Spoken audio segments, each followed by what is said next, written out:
few ingredients. May paghahanda na rin tayo ni Pars Carl. Wow! Excited din natin mabisita ng isang masarap na dinner. Ano to ipe-prepare mo? Ito po ang tawag dito ay creamy parmesan garlic mushroom chicken. Medyo mahaba. Ayan, sinisisa na ni Carl yung ano. Naghugas naman po ako ng kamay. Very so okay good. lang yan. Always remember, bago magluto. Excited kasi ako magsalita eh.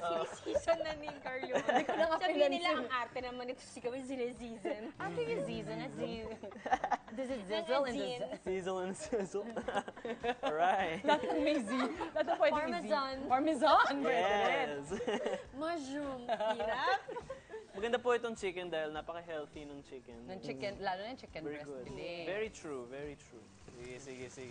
Akin na nga, i-flip ko muna yan. Tulungan kita. Sige po, thank you po. Tulungan kita, neighbor. Yeah. Yan. That's so neighborly of Kasi you. wala ko masyadong kilalang ano na. Pero alam mo Oo nga yung po, street wala. niya kung nasan siya. Alam ko naman yun, pero hindi na kasi ako nakakarating doon. Carl, pwede ka ulit mag-wash hands kasi umao ka ng Thank manok. you. Tapos Oo prone ka nga, sa ang ano. chicken ang kasi- tawag doon, be? Yung sa... Ma-contaminate. Oo, yung ganyan. Meron po bang ganun? Pag Oo, Pag lalo na manok. Kailangan Lalo na talaga manok. kasi Ano bang tawag dun sa... salmonella. Salmonella, thank you. Salmonella. Thank you, Mars. So, ilista mo yun sa bagong ano mo. Lilis Word na of the sa day, notebook. salmonella. Word of the days. Pero ito, hindi mo first time to Dave, no? Hindi. Oo, Third parang time? first time. Balik-balik dito Balik-balik. si Dave. Suki. Suki na Gusto ko naman. yung balik-balik. Okay, so tatali ko na siyang ilipat sa ating... Nice. wow. Hinaan ko lang ng konti yung apoy kasi mag... Ayan. Nice, okay. Next na butter naman. Tapos bigyan kita ng ito. Yan, perfect. Para hindi ka mahirapan Yun. mag-hack. Ano nilagyan? And lalagyan po natin ang butter and garlic para sumarap-sarap ang ating Ay, sarap ng niluluto. butter. Yan, lagyan na natin ng garlic.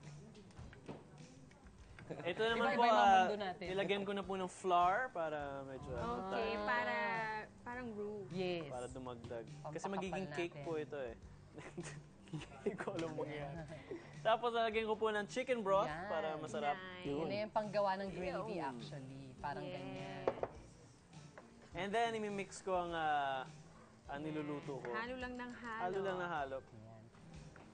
Tapos lalagyan ko na ngayon ng cream dahil Creamy nga. Creamy nga daw to. Chicken garlic parmesan. Creamy. Yeah, ubusin ng cream para masarap. Ayan, mix ulit. Pangalan pa lang, recipe na.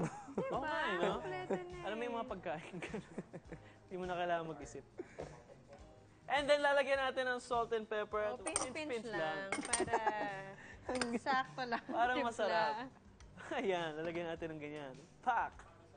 Tapos lalagyan natin ng parmesan dahil nga nasa pangalan ng pangalan ng recipe. Correct. Ano yan? Ang parmesan. Parmesan. Wow! Parmesan. Parmesan. Pamasan. And of course, lalagyan natin ng... Yan. Uy, spinach! Oh my gosh. Yes, ubusin ko po ang spinach. Yes. Yes. Alam niyo ba guys, may Para theory ako kung healthy. bakit sinasabing pampalakas itong spinach like in Popeye's case, di ba? Kasi kung alam niyo, nung World War I, pinaiinom ng wine na fortified with spinach ang mga sundalong may sakit at nanghihina dahil sa hemorrhage para palakasin sila. Kasi nga, it's so rich in vitamins and nutrients kaya mapapaflex ka talaga. Oh! Nice one, Mark. Hindi ko Totoo na pala yung ma-imagine yung wine na may Popeye. spinach pero whatever works. Gera nun eh. At ilalagay ulit ang chicken sa loob. Yes. Yun. Very creamy na. Ilalagay ko na lang dito. Wow. Careful.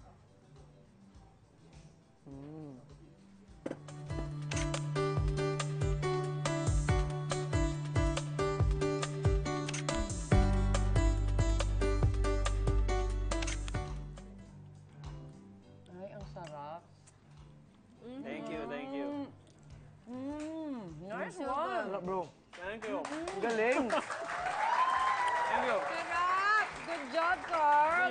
Thank you naman for sharing this recipe.